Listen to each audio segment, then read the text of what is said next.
Good morning students. अपनी पिछली class में हमने तृतीय पाठ महर्षि दयानंद जी के बारे में, उनके जन्म और उनकी शिक्षा के बारे में हमने जाना था और अब हम आगे उनके कार्यों के बारे में जानेंगे।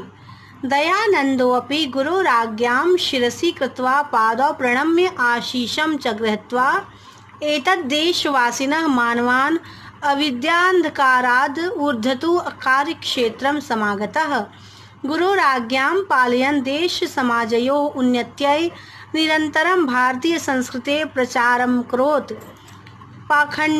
पाखण्डोन्मूलनाय वैदिकधर्मस्य च पुनः संस्थापनाय अयं सम्पूर्णदेशे बभ्राम। सामाजिककुप्रथानां निवारणाय एषः आर्यसमाजस्य स्थापनां कृतवान्।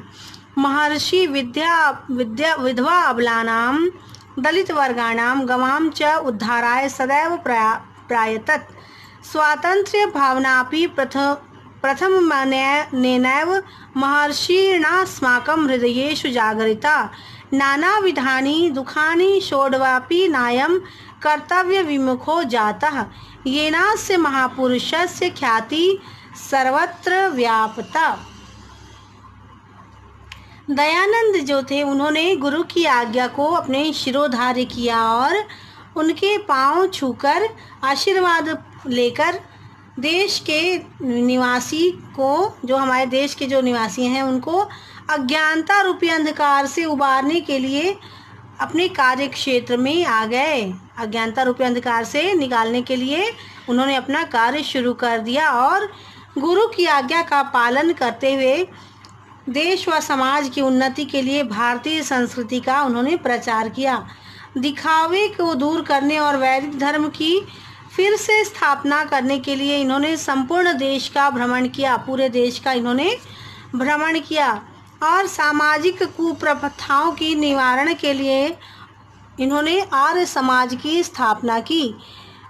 इन्होंने विधवा, अबला और दलित वर्गों और गायों के उद्धार के लिए इन्होंने सदैव प्रयास किया।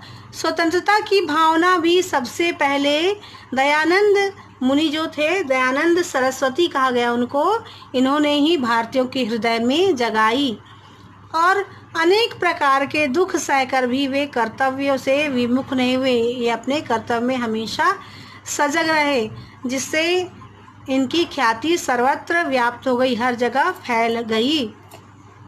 अयं महापुरुषः चिरोपेक्षित वेदानां प्रचारम् अकरोत्। एतस्य विशिष्टः सन्देशः आसीत् यत् जनाः वेदान् प्रत्यागच्छेयुः। ऋग्वेदादि भाष्य भूमिका, सत्यार्थ प्रकाश, संस्कार विधि प्रभृति ग्रंथाः एतेन विरचिताः। अक्टूबर मासे 30 दिनांके त्रयशीत्युराष्टादशशतमे ईस्वीय वर्षे एषः भौतिकं शरीरं विहाय यशः शरीरेणामरो अभवत्। ये जो महापुरुष हैं, इन्होंने बहुत समय तक उपेक्षित वेदों का, जो वेद हैं उनको सब लोग जो हैं पढ़ते नहीं है ना, और जो ऋषि मुनि हैं वही पढ़ते हैं, तो ये जो वेद है वो उपेक्षित हो गया है सामान्य जनों के लिए। ये उपेक्षा का विषय है, तो इन्होंने इस उपेक्षित वेदों का प्रचार प्रसार किया और लोगों को जागृत किया, वेदों को पढ़ने के लिए आग्रह किया। इनका प्रमुख संदेश था कि लोग वेदों की ओर वापस जाएं और ऋग्वेद और भाष्य भूमि का, सत्यार्थ प्रकाश, संस्कार विधि आदि ग्रंथों की रचना इन्होंने की। अक्टूबर मास में 30 तारीख को सन 1883 में इन्होंने भौतिक शरीर को छोड़कर यश रूपी शरीर के द्वारा वे अमर हो गए।